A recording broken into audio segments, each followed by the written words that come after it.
I don't have a creative intro, so I'm just gonna say stuff. Excellency Esports Spring Quarterfinals Light League Divine Ascension Obsidian versus DEGR Reformed.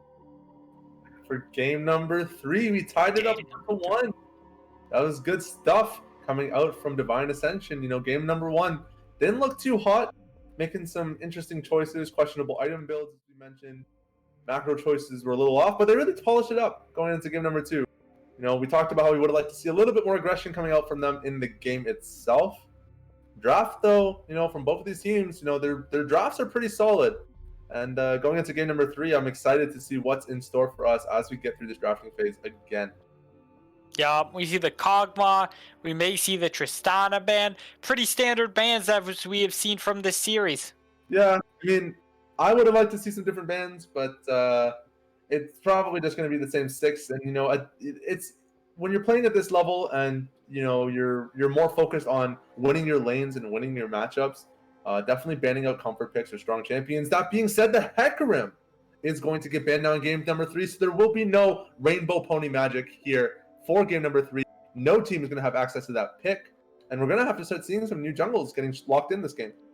Yeah, I'm excited to see some of the new junglers. We've seen Udyr, we've seen Hecarim, and we've seen Skarner. All extremely meta, so I'm excited to see what else we will see today. We could see the Skarner Seraphine being hovered as a ban. I do like that as a ban. Yeah, we've seen it so much this season series already. The Seraphine and the Hecarim getting picked up both by both teams at least once in this series. And that means the Galio is actually going to make it through. We'll see if that affects the draft at all, but that was a ban that was getting prioritized quite heavily by these teams in the first phase. It's a good option to take in the support lane, but it's actually going to be the Gragas. Groggy Ice is what we are going to be seeing today from Divine Ascension Obsidian. It's such a good pick. I would have liked to see the Galio personally, because especially how much they were prioritizing this ban, but the Gragas is a really strong flex option as well. You can take it in support, jungle, top, mid, wherever you want it, really. And it does pretty decent in most of those lanes.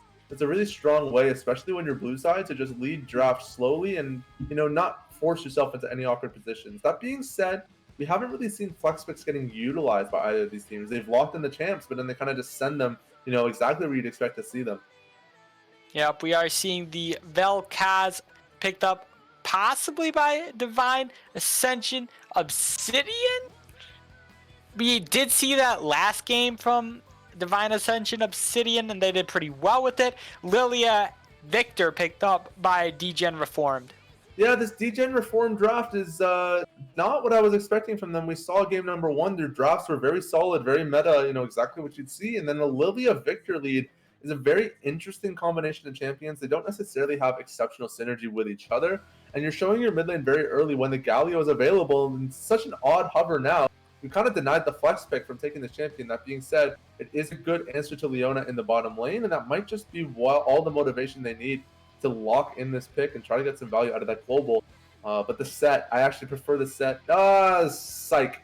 Look, I said it. I said I liked it. They swapped it on me. It's my fault, guys. I apologize. I brought this upon us. Hey, it's all good. We are seeing a pretty heavy AP comp right now from DEGR Reformed as we're getting into second round of bans. Yeah, I'm still really kind of hung up on these flex picks because you've locked in the Gragas, and then you showed mid and support, which is like 2 of the only other lanes this champ's going to go. And then on the other side, you picked Lilia Victor, and then you picked Galio on 3, when you could have just flexed the Galio. And there's just so many kind of things in this draft that are just leaving them. You could get so many more advantages for yourself if you just slowed it down. Took advantage of these flex picks. That being said, going into these second bans, you're gonna have to start seeing some AD carries getting picked up. And honestly, looking at these games, AD carry has been a significant difference for both of these teams. Usually, especially that performance on the Kai'Sa coming out from Divine Ascension, just really good damage and utility on that pick, and they executed it quite well. I like that. The Jinx picked up here by DEGR Reformed. I used to be a Jinx main until I realized that Jinx kind of sucked in Season 9. It wasn't great then. It's pretty good now. You have a lot of options with the pick, and it is a good matchup into the Kaisa as well, which might be one of the other motivating factors that they considered when they locked that in, zone off the Kaisa. However, this is going to be the Scion coming in for Divine Ascension, which means it will be a Gragas jungle this game. So Gragas versus Lilia. It's a pretty decent matchup for the Lilia, however. She can pretty much farm for free into that lane. And it's all going to come down to this top lane matchup. What are we going to see into the Scion? And I thought it was going to be Gnar, but we're actually going to get a Malphite. It's that good MF answer to ult and shut down that bullet time. So smart choice from Degenerates Reformed. Maybe not the choice I would have liked to see, but, you know, it's a solid pick regardless. Oh yeah, definitely. We are seeing the lock-in picks here. We're getting ready to go into real drafts, so let's break down these a little bit. I like these picks a lot. So let's start off with bot lane because it's my favorite lane.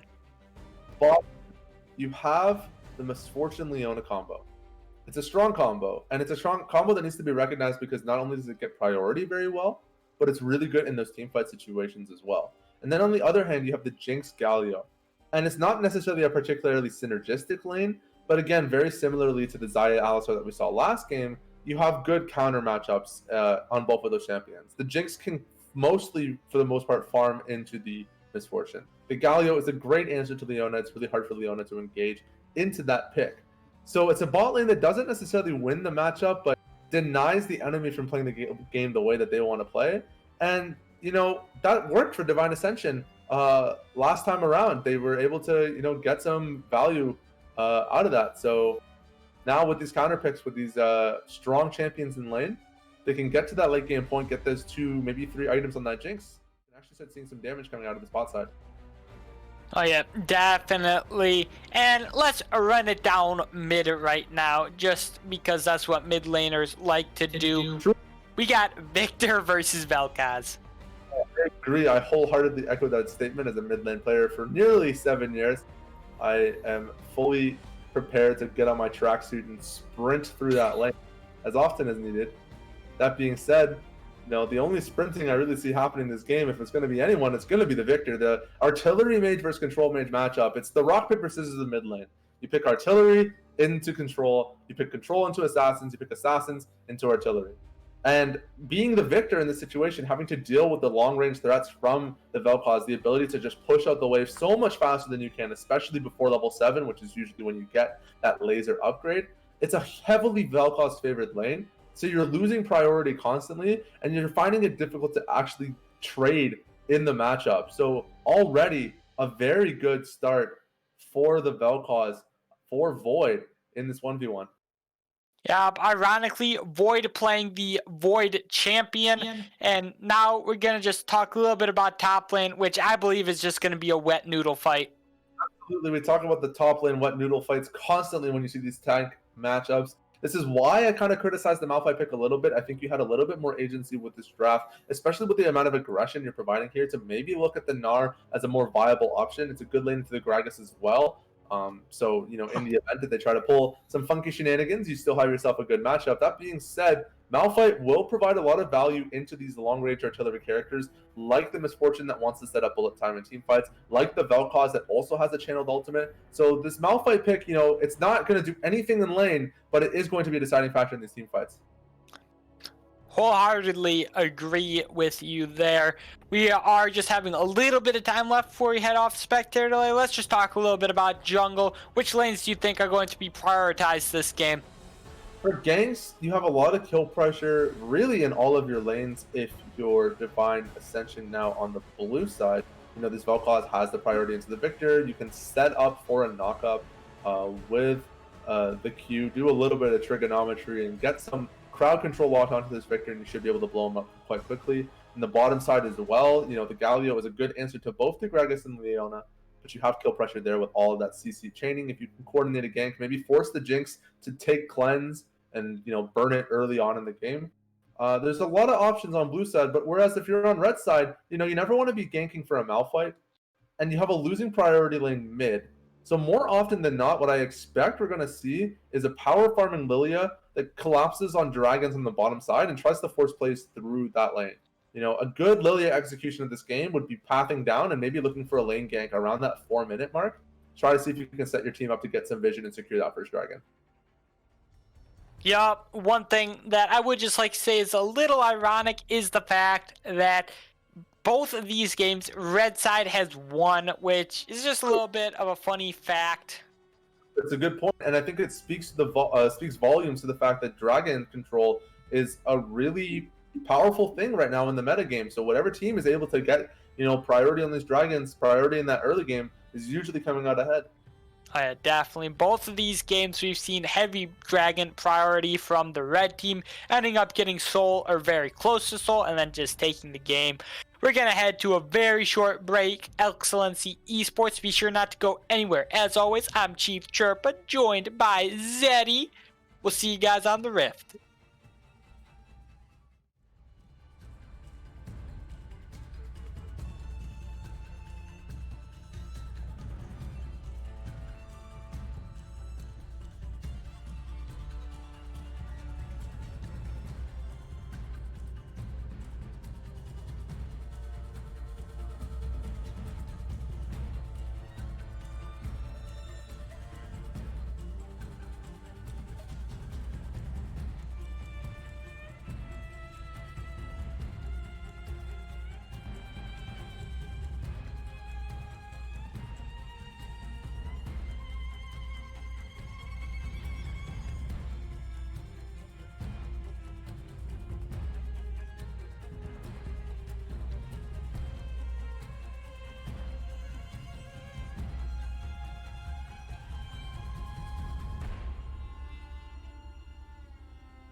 Welcome back, Excellency Esports, to Light League Quarterfinals. Divine Ascension Obsidian versus DGen Reformed.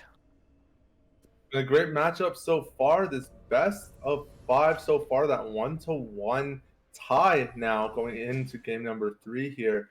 And we talked about these drafts a little bit coming into this game. Very different styles. We didn't really touch on that, but the styles of draft here are completely different. A lot more team fight focus as opposed to these individual pickoffs. And you're playing more through your lanes as opposed to through your jungles here for sure. So it's definitely going to be a lot more pressure on these AD carries to really carry out these matchups. Yep, I'm excited to see some good old-fashioned AD carry carrying as an AD carry. You really like that repetition. And repetition seems to really click with you. Yeah, I'm noticing this. I'm picking up on trends. it works well. It does. It's great. I think, humans are creatures of habit. We learn through repetition. And I think that's kind of, what we're going to be seeing a little bit with these games, especially we talked about those bans being very repetitive. And some of these picks as well, the Vel'Koz and the Leona getting locked in again here for the side of Divine Ascension. As you mentioned, they did really well on those picks last game. I did talk a little smack about Divine X's Leona just because I wanted to see him, really pop off and get aggressive. But maybe we'll get to see some more damage coming in from this bot lane, a little bit more firepower, really push this pick to its limits and try to go for some, more ambitious plays than what we might have seen so far in this set. Definitely. Both junglers starting on their top side, which really tells you what they're trying to be doing here. They're trying to path towards their bot side. They want this early Drake pressure. You say this, but you have to remember, game 1, the Hecarim, red side top clear into top lane gang. You never know what's coming in the pipeline with these guys. They like to mix it up and switch it up on you. That being said, this Lilia path is definitely going to be going down bot lane, which is exactly what she needs to do in this game. So good pathing choice here. Play towards your strong side. Play towards your priority. Easy to secure if that's got open. Definitely. Lilia just opting out of taking Krugs, doing more of a 5 camp clear, I'm guessing, while Gragas opting for more of a full clear right now. Kind of what you expect. Krugs kind of slow you down with how many little Krugs you have to take. That being said, Lilia has probably one of the better Krug clears in the game because she has so much AoE damage. So, you can kind of afford to go for that. She's going to finish Gromp here and have still a couple seconds before that crab even spawns. So, losing out on little bits of gold. But these advantages, they're not huge, but they do build up over time, especially Krugs being one of those higher XP camps now in this current metagame after all those jungle changes. Might be a factor as we start to see some of those river fights break out in the early game. Yeah, and I really like this. Gragas doing his top side, but there's an engage from Divine XZ going in, flashing out. Flute Loops acting like the amazing cereal it is. Flute Loops not going to be able to get out of there as Saturation grabbing that kill.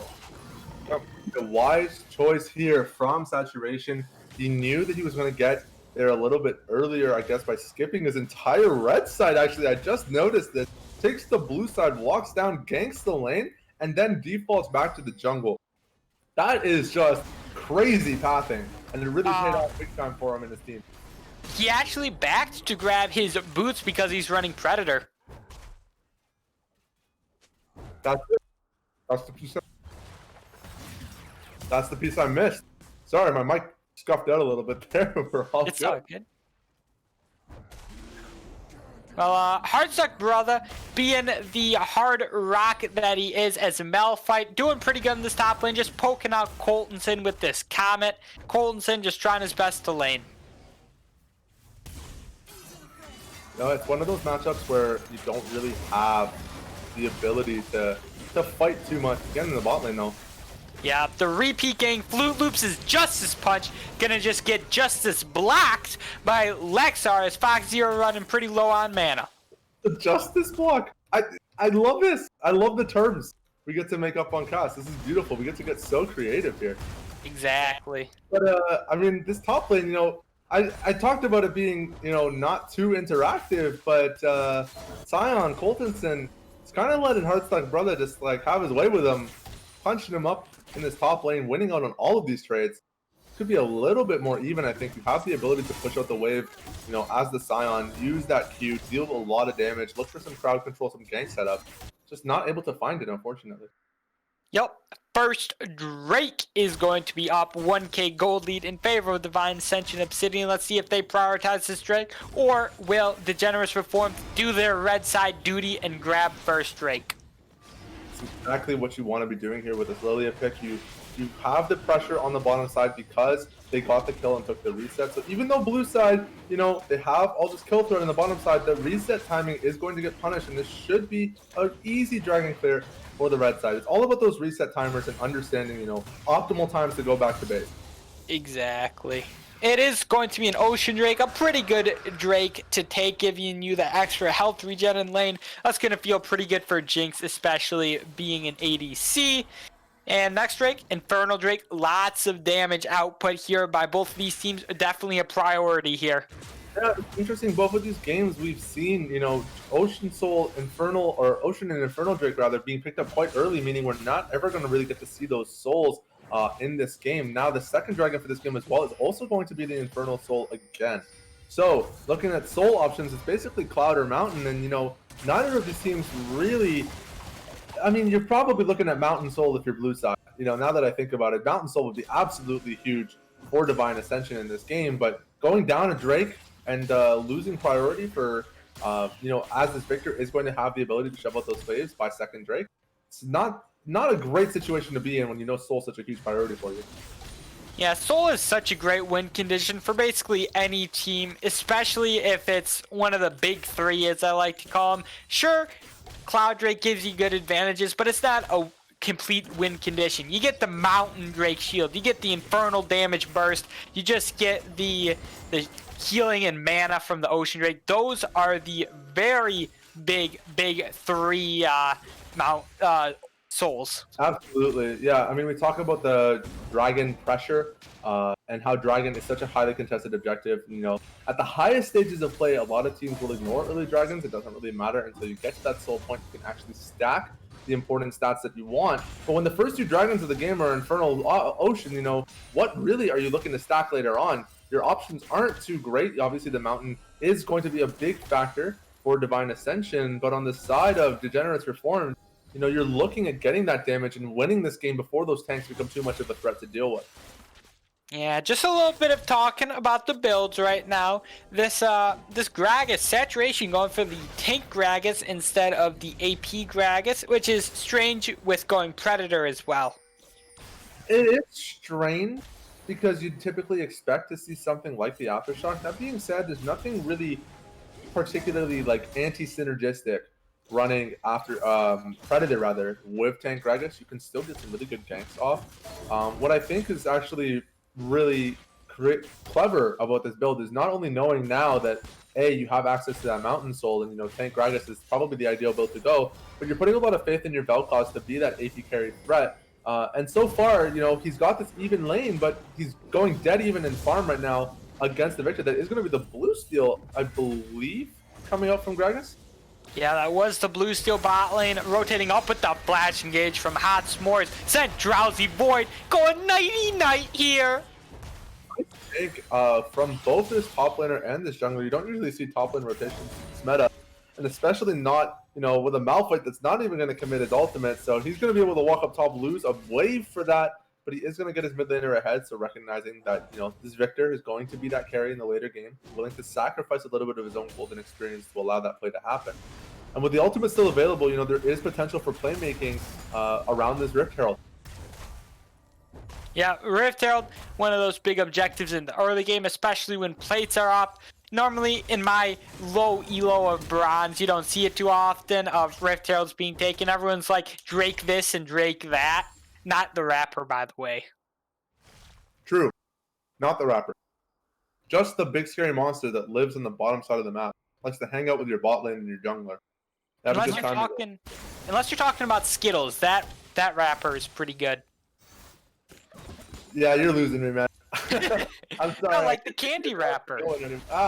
See? It's double entendre on double entendre with you, man. You're too quick for me. But, I mean, you're talking about dragons a lot, and I think it's important to recognize how important they are in these games. We've been saying it since game number 1, and it's because it's proven to be a big source of conflict for both of these teams. A lot of the team fights we're seeing are actually around dragons. Yeah, flash engage, the knockout, Crimvale just going to be going down to 2 ultimates. That was clean. I really like the execution on that. They set up for that perfectly. They chained the CC. They hit the ultimate right at the start of the channel time, so they were able to get the entire passive value. Nice sidestep there from Void to dodge out on the Lilia slow. He's going to get run down a little bit now in the mid lane. I'm looking at this play, and I'm thinking, you know, after committing all those ultimates mid, there might be an opportunity for red side to force something on the Dragon, knowing that the cooldowns are unavailable. Yup, Drake coming up, and now this is Infernal Drake with the Justice Punch saturation, the target. Knockup coming up onto 3 from Coltonson, and it is a 4v3 right now. Super Mega Death Rocket not getting anything with the hero's entrance from Flute Loops. Huge right now. Coltonson flashing on in, getting the knockup, and here comes the bullet time. Flute Loops doesn't stand a chance. Coltonson getting sent to his death state, and the triple kill going over to Lexar, showing his multi-kill potential. Great team fight from Divine Ascension. They made the most of the ultimates that they had, and honestly, that ultimate from Heartstruck Brother just really didn't connect on what they wanted to accomplish. It was the wrong target to focus out, and because of that, the rest of his team is going to get absolutely destroyed by that bullet time. So excellent patience from Lexar to know what his window was and abuse it to its fullest potential. Yeah, but I don't think they're going to be able to take this Drake. Engage coming in from Divine X with the TP from Coltonson. Crimvale doesn't stand a chance against that. I mean, pretty much a dead play for the red team. They're going to keep this going, and Lexar is quite low. You still have, you know, your teammates are all respawning, and you still have the ability to deal quite a significant amount of damage here with that Noon Quiver and Pickaxe available, and it looks like Degenerates Reformed are going to try to start the Baron here. I guess the Dragon, thank you. Oh my gosh, you know, I got Baron on my mind. I want to see these teams fight Baron. We're always seeing these Dragon fights, but yeah, Divine Ascension just going to give that up, I guess, in the early game. You know, probably not what you want to be doing, but you know, take things slow, and it is going to be the Mountain Soul this game. That's going to be huge for how these teams want to play out these last couple Dragon fights. Oh, for sure. I think that Divine Ascension, they have like mind control powers to go like bzz, Mountain Drake next, bzz, give up Drake. I don't know, like you're really riding that sound effect, really making your money's worth out of it. This top lane, what Noodle fight though, however, Malphite, you know, their items are pretty much similar, but Malphite just seems to have a lot more confidence in these 1v1s. The Heartstruck Brother getting right up in there. He has the ultimate available. Oh, that was beautiful play. Coltonson grabbing that kill, not giving it all the saturation, but the rundown from saturation, that was pretty good. Yeah, I think you kind of just estimated your ability with the Malphite there in that 1v1. You know, you don't really have the damage to take the plays that you're making. You're overextending yourself a little bit, especially on saturation gank timers. And because of that, you're getting punished by the Scion pick, and that's going to put you pretty far behind now. Down 20 CS, 2 plates, and now a kill. You know, we're seeing a lot of these top gaps coming up from Coltonson, and it's making these games a lot harder for Degenerate Reformed than they need to be. Making it pretty hard in this game number 3 with the Super Mega Death Ray coming out. Not going to get anything except a low health bar on Hot S'mores. Little bit of a few tower plays being taken. Void trying to do anything he can. Saturation with the Turbo Chem Tank and the big barrel. Crimvale grabbing that kill. Beautiful gank again. They're really executing on this 2v2 mid lane with Saturation and Void. They just did an excellent job of combining their CC, finding that damage, and, you know, really making it hard for Crimvale to actually play this lane. Oh yeah, definitely. Heartstruck Brother in this top lane duking out with Coltonson as Divine XC going in a 2v3. Flute Loops going on in with the Justice Punch canceling the bullet time. Flute Loops grabbing that kill, giving the kill over to Divine XZ. Lexar is just popping off in these fights. He's doing a really good job of keeping himself safe, doing a ton of damage, and he's always getting fed. Last game on the Kaisa, you know, perfect game for him there, and you know, another one so far, 5-0 and 2. He's doing a really good job of dealing with damage. He seems to like this Gale Force, however. We talked about it in game number 1. Seems to be the item of choice for him. You know, this is definitely an opportunity. Like, it's not a horrible buy this game, definitely better than, you know, the choice was on the Sivir. He'd get a lot more value out of it with his Misfortune pick, but you know, I kind of want to see him buy some lethality. It fits his playstyle. You know, he likes to get aggressive and he likes to fight around his 2v2 with his support, and you're going for all these late game slow builds. So, you know, it's one of those things where you want to take a sec and kind of evaluate your builds, you know, before you buy them and say, you know, what am I actually going to do with this item? How does this item accomplish what I want to do with this game? Yup, and I completely forgot to talk about this game 1 and 2. Be sure to type !bingo to get your free Excellency bingo boards and tweet at Excellency Esports if you get a bingo. Amazing. Absolutely love that. Bingo is such a great game. Yep, especially when you combine it with League of Legends. The Solar Flare coming out, Crimvale gonna be the target. Divine XZ, the flash over the wall from Crimvale. It's Hot S'mores just trying to get these procs off. Gonna send Divine XZ and Void to sleepy time as Divine XZ going right back on in. Not gonna get anything else. As Coltonson is leaving the game right now, but they can't pause right now as they are in the middle of a fight. Saturation, grabbing the kill into Hot S'mores. Crimvale gonna be the target, left to about 200 HP. That's unfortunate for Divine Ascension. I mean, Coltonson wasn't really in the play to begin with, but you never want to really see those situations and be forced to deal with that. So we are going to take a quick pause as that technical difficulty gets sorted out on their end. While we have this pause here, and there's plenty to talk about, looking at some of these items getting picked up, the Leandres is available now for Hot S'mores in the jungle. That's a huge buy for that Lilia, especially against all of the champions on the side of Divine Ascension. Oh yeah, definitely. Well, if we look at these items right now, Sion opting for that Sunfire Aegis, feeling pretty confident in the ramping damage. Notices that Malphite, Heartstuck Brother, likes to take these extended fights, and frankly, this entire DGen Reform team wants to take more extended fights, with Hot S'more getting that sleepy time and Fox Zero running the Conqueror. They're going to be wanting to run these pretty heavy fights. Absolutely. Like games 1 and 2, both teams had the ability to kind of fight early and then also scale up a little bit late. But now on the side of Degenerate Reformed, you're basically kind of condemned to playing the late game. You have a Jinx and Victor as your primary damage dealers, and neither one of those champions can really contribute anything to a team fight until that second item is completed, until you actually start able to start pumping out some damage. It's going to be up to the Lilia to carry you through this early game. And, although she does have a farm advantage on the Gragas, Gragas is 3 kills up and has 7 CS as well, 2 kills up rather. I can, I think your mathematical skills are starting to affect mine, bleeding into me.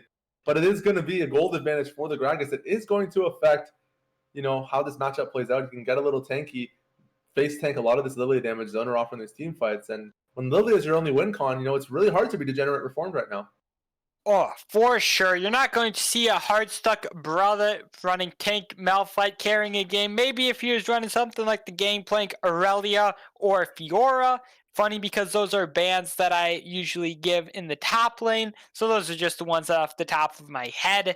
But you don't see a Malphite carrying games. Necessarily in the damage sense, but there is a lot of opportunities for Malphite to really pop off in this game. As we said, on Divine Ascension side, 2 ultimates with channels, right? That's a huge opportunity for a Malphite ult to really turn the tides of the team fight. The problem is that what we're seeing is Hardstuck Brother taking these initiations on suboptimal targets and then getting punished by these highly offensive ultimates on the side of Divine Ascension. So it's about, again, slowing the pace of the game down for yourself, recognizing, what tools do I need to respond to the enemy's threats, and then preserving those tools until the opportune time appears. Definitely. Well, this pause is taking a little bit longer than we expected, but we can keep talking about stuff. Vel'Koz running the Dark Seal. I think that's actually pretty smart, except he's behind, knows his team's ahead, expects to get a few more kills. And I think because we're just going for so long, we're going to just head it over to a short break until we get ready. Don't go anywhere. This is an amazing game.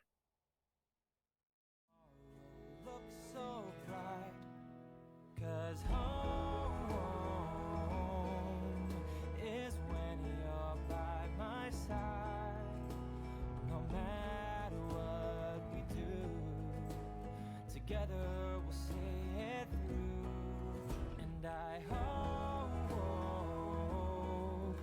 that we won't drift apart, even though things change. Without you it's not the same. I know it's true, life's better when it's me and you.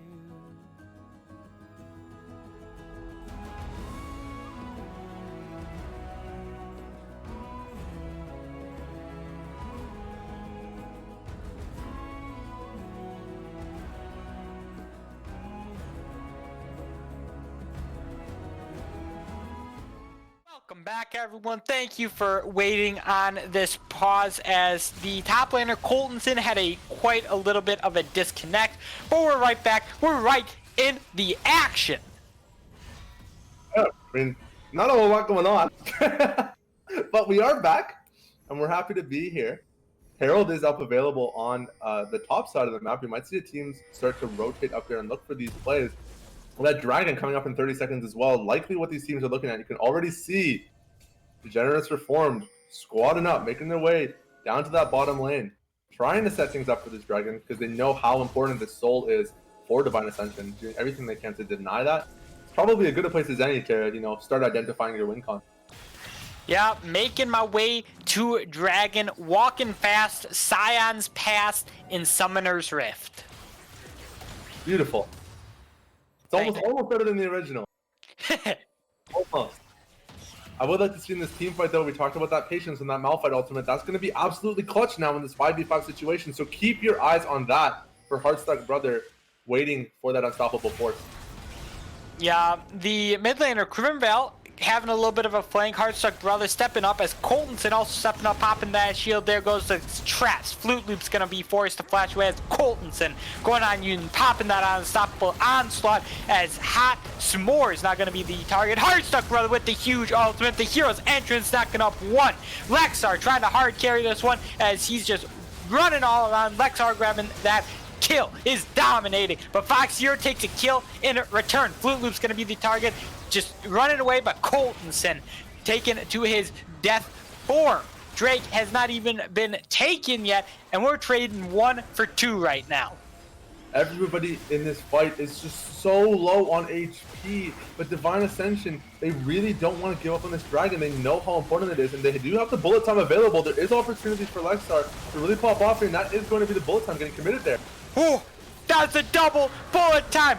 Gragas grabbing the Drake. That's huge. Fox Zero. Blue team steals it. That is their, not really comeback story. They're already ahead, but their Drake comeback story.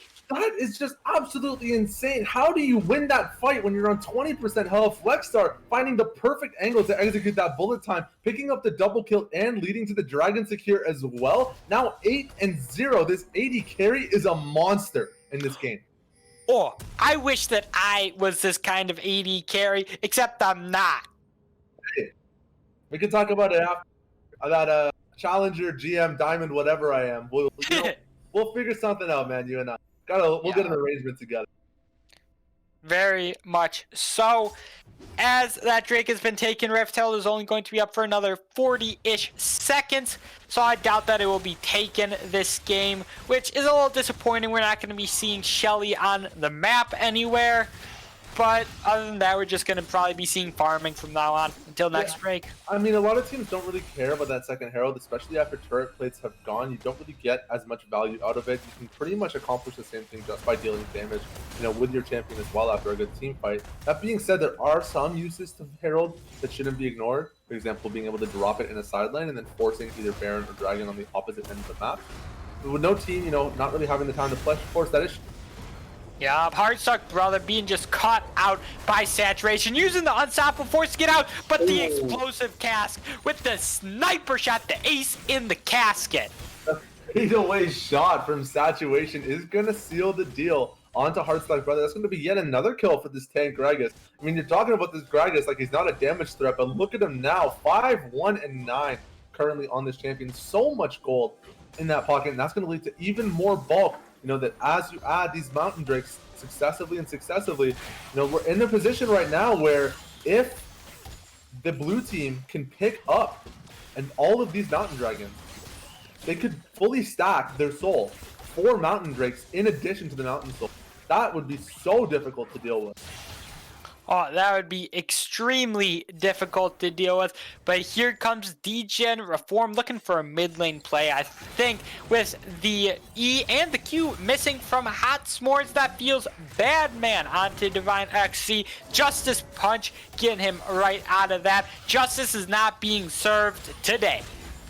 I like the way these teams are grouping up around mid lane right now because they know how important this next Dragon is going to be. And trying to force down that play early could be the opening they need. Looks like a team fight's about to break out here with that Lilia ulti connecting. Yep, Lilia ultimate. Lexar getting that super mega death rocket blocked for him by saturation. Here comes the unstoppable onslaught on to this mid laner. Crimvale stepping up a little too far. Divine XZ just running right back out, trying to peel for his ADC. His Heartstuck brother using the unstoppable force. There's too many unstoppables here. Vel'Koz grabbing the triple kill. The Malphite again. I'm looking at Heartstuck brother, and he's finally finding these ults on the right targets, but he's not using them at the right times, and he's always finding himself in these really awkward positions. And when your Malphite has the most gold on your team and is underperforming in team fights, it feels like an impossible victory. So for Divine Ascension, now 21-7 in this game, just absolutely massive on all of their damage cores. This should be an easy Baron, and that should mean that these next couple dragons, go the favor of Divine Ascension. Go onto that blue side, get those tanks super buffed going into this late game. Yeah, the members of Divine Ascension Obsidian doesn't take Baron too fast except for Void. Lexar doesn't deal too much damage to a single target over consecutively, but so many Fed members on Divine Ascension Obsidian, I don't see any world where they lose this one. I know we say this, but it's always time to be surprised. And for Degenerates Reformed, they've shown that, in the right situation with, a misstep team fight coming up from Divine Ascension, they're able to find those picks and swing that around. And their comp is better scaling as well. So we will have to see how this game, looks going into late game. But a 10k gold difference, I mean, that's pretty insurmountable, to say the least. Yeah, it very much does give quite a bit of a lead. Lots of active items available right now. Lexar dodging out with that E as mid lane tier 1 turret finally going down. Unstoppable onslaught coming out, and Void just grabbing that dominating kill onto Flute Loops. He's just snapped, crackled, and popped his way right out of there. And these team fights are just so hard to deal with when you just don't have the damage to deal with these tanks at this stage in the game. Your Jinx is only on the Kraken Slayer. Your Victor only on the Ludens, actually, this game, as opposed to Leandres. I was expecting the Leandres of this build, but you just don't have the damage. Yeah, Hot Pink S'mores just getting annihilated by the bullet time and the super mega death laser. Crimvale and the explosive cask double kill over to Lexar. He is the king of multi-kills. Multi-kills and the king of not dying either. This is looking like it's going to be a second deathless game. 11-0 and 5 now on the Misfortunes. Decent amount of farm as well to go along those kills, and coming up in that third, nearly 3.5 items at that 24-minute mark. That's a huge difference compared to your Jinx that hasn't even managed to finish up her first Zeal. And that's going to mean a huge difference in damage dealt in these team fights. You just don't have the resources to contest this team right now. It does look like most of the jungle has already been taken from Degen Reform's side. So instead of farming jungle camps, Divine Ascension Obsidians just farming towers. You have the Baron, you have the damage, might as well, right? There are some strategies where, you would like to leave some of those towers up to extend the laning phase a little bit. But at this point, it's 24 minutes in. The only thing you really care about is getting this Dragon Soul. If not just the Nexus entirely with this much of a lead. So taking the base at this stage in the game and just forcing dives onto high ground is definitely a possibility here for Divine Ascension. And like I've been saying all set, they draft such aggressive picks. I just want to see that level of aggression coming out from them. And I have to say, so far, saturation on this Gragas, he's been delivering. I just want to see it from Divine X as well on that Leona. I want to see that high ground dive. Give it to me. Show me that power. I want to see it. Yeah, Heartstuck brother running the turbo chem tank, which I mean can be done. It gives him a little bit better engage. I don't know about it. I'm not a master of top lane. It's not the end of the world, and if we're being honest, like I mentioned before, it's one of the better items in the game. It's also good when you're against a lot of magic damage threats, and I mean Gragas, Vel'Koz, some of the AP scaling on MF as well. Chem tank is the better magic resistance tank build item. That being said, I feel like, this is one of those situations where Sunfire Aegis would probably do you a little bit better to get some of that tenacity and slow resistance to deal with all these tanks. Yeah, Unstoppable Onslaught going on to Hot Pink S'more, and the bullet time from the Solar Flare Divine XZ taking that kill as Drake coming up in 230. They're fighting over nothing right now, Zeddy. Yeah, I mean, it's just a skill check fight. We're so much better than you and stronger than you. What are you gonna do about it? Exactly, as they're just diving this turret. Vel'Koz having that spell shield. Fox Zero just die into the comet. It's the Vel'Koz flank. What is this game? This is so incredible. I've never seen this before in my life, and I love it. I want more. It's beautiful positioning coming out from Void. He's gonna get right up in there. Get that damage down. Justice was blocked as the Justice Punch not able to go through. First inhib going down. They could look to get a little bit more out of this, but instead they will probably just decide to back off. Baron's up in a minute 30. Drake's up in a minute 45. I think they just leave right now. Definitely want to get the heck out of Dodge here. Start thinking about those next objectives. But it looks like Divine Ascension, They want more. They want more. They have the ability to get it. It's not that they can't do it. It's just it's not the right call. So finally, after taking that tower, they are going to disengage. They still have time to find that reset. Ultimately, that was close. That was a little scary. I was looking at that and like, oh geez, that could have been the shutdown. But not today. Should be able to get this reset and start looking at that Baron. That is really the win condition at this point when you're this far ahead. Just get the Baron and take the Nexus. It's pretty simple stuff. I'm not even sure if you need the Baron right now. You're at a 13k gold lead. Let's get it out of the way right now. You absolutely don't, but you can, and that's why you do it. Oh. Do it because you can, and because it makes you feel big and strong. And really, for Divine Ascension, that's what they've been doing this whole series, just showing how big and strong they are. Who's got the bigger muscles, and they're really pulling through in this series so far. You know, game number 1 was just a skill check, just having a little fun with it, dancing around, building up some ego. But so far, games number 2 and 3 have been pretty decisive from this team.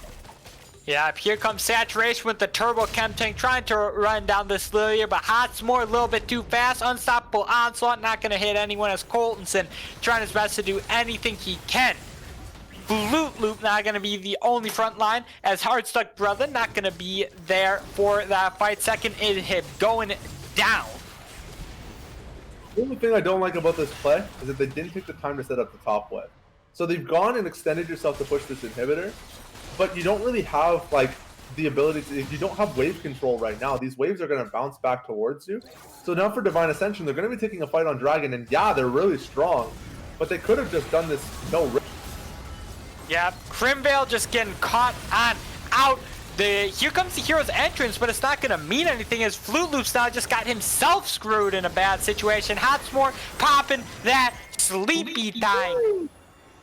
A flash bullet time over the wall to wipe the team fight. That should just be the game.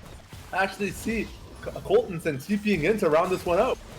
Oh, they definitely want to end this one right now. Heartstuck Brother with the unstoppable force that just gets absolutely denied, as that's the last chance they had. Heartstuck Brother, you're the last chance. You're our only hope, and you messed it up. It's just, this is why I wanted to see Gnar, man. There's just too much pressure on Malphite to single-handedly carry your game. But if you had Gnar, you win that top lane. I don't know. In any case, game number 3. That's going to go the way for Divine Ascension. 2-1 now. 2-1. They are at match point. Divine Ascension wants to get this decisive red side win. But on the other hand, you have DEGR and Reformed. They are hungry right now. They want to go to this playoffs. They want to face off against their sister team. Let's see if they have what it takes. We're going to head to a short break. Don't go anywhere.